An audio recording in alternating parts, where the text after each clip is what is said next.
आप सभी को जय मसीह की द बाइबल पोर्शन में आपका स्वागत है। हमारा आज का वचन है निर्गमन की पुस्तक 37वां अध्याय। फिर बसलेल ने बबूल की लकड़ी का संदूक बनाया।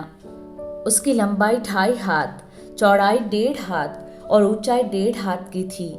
उसने उसको भीतर बाहर चोखे सोने से मढ़ा और उसके चारों ओर सोने की बाड़ बनाई और उसके चारों पायों पर लगाने को उसने सोने के 4 कड़े डाले, 2 कड़े एक और 2 कड़े दूसरी ओर लगे। फिर उसने बबूल के डंडे बनाए और उन्हें सोने से मढ़ा और उनको संदूक के दोनों ओर के कड़ों में डाला कि उनके बल संदूक उठाया जाए। फिर उसने चोखे सोने के प्रायश्चित वाले ढकने को बनाया। उसकी लंबाई 2.5 हाथ और चौड़ाई 1.5 हाथ की थी। और उसने सोना गढ़कर 2 करूब प्रायश्चित के ढकने के दोनों सिरों पर बनाए, एक करूब एक सिरे पर और दूसरा करूब दूसरे सिरे पर बना। उसने उनको प्रायश्चित के ढकने के साथ एक ही टुकड़े के दोनों सिरों पर बनाया और करूबों के पंख ऊपर से फैले हुए बने और उन पंखों से प्रायश्चित का ढकना ढपा हुआ बना और उनके मुख आमने सामने और प्रायश्चित के ढकने की ओर किए हुए बने। फिर उसने बबूल की लकड़ी की मेज को बनाया।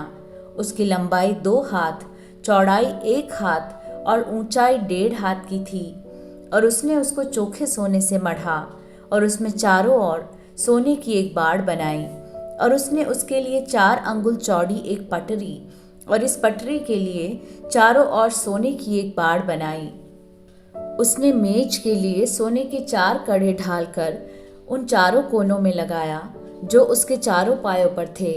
वे कड़े पटरी के पास मेज उठाने के डंडों के खानों का काम देने को बने। उसने मेज उठाने के लिए डंडों को बबूल की लकड़ी के बनाया और सोने से मढ़ा। और उसने मेज पर का सामान अर्थात परात, धूपदान, कटोरे और उंडेलने के बर्तन सब चोखे सोने के बनाए। फिर उसने चोखा सोना गढ़ के पाए और डंडी समेत दीवट को बनाया।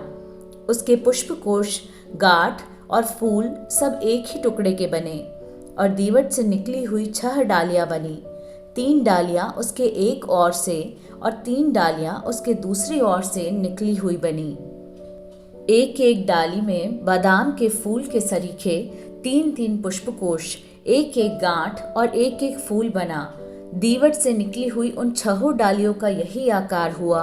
और दीवट की डंडी में बादाम के फूल के समान अपनी अपनी गांठ और फूल समेत 4 पुष्पकोश बने। और दीवट से निकली हुई 6 डालियों में से 2-2 डालियों के नीचे एक एक गांठ दीवट के साथ एक ही टुकड़े की बनी। गांठें और डालियां सब दीवट के साथ एक ही टुकड़े की बनी। सारा दीवट गढ़े हुए चोखे सोने का और एक ही टुकड़े का बना। और उसने दीवट के 7 दीपक और गुलतराश और गुलदान चोखे सोने के बनाए।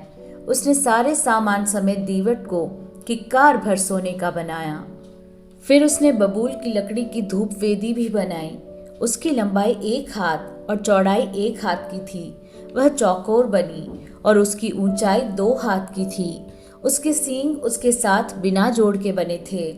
ऊपर वाले पल्लों और चारों ओर के बाजुओं और सींगों समेत उसने उस वेदी को चोखे सोने से मढ़ा और उसके चारों ओर सोने की एक बाड़ बनाई। और उस बाड़ के नीचे उसके दोनों पल्लों पर उसने सोने के 2 कड़े बनाए जो उसके उठाने के डंडों के खानों का काम दे। और डंडों को उसने बबूल की लकड़ी का बनाया और सोने से मढ़ा। उसने अभिषेक का पवित्र तेल और सुगंध द्रव्य का धूप गंधी की रीति के अनुसार बनाया।